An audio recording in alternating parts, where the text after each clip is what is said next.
नाशिक ग्रामीण पोलिसांनी मालेगाव शहरात मध्यरात्री 2 ते सकाळी 8 या कालावधीत मोठं कॉम्बिंग आणि ऑल आउट ऑपरेशन राबवलंय.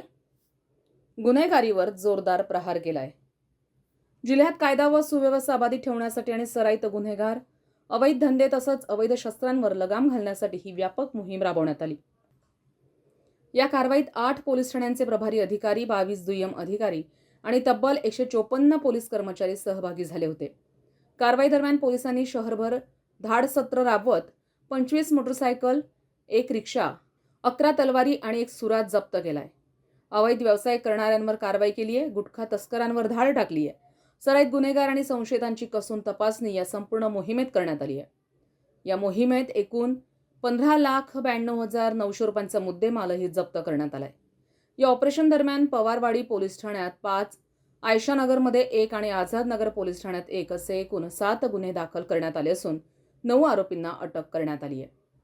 संविधान न्यूज, नाशिक.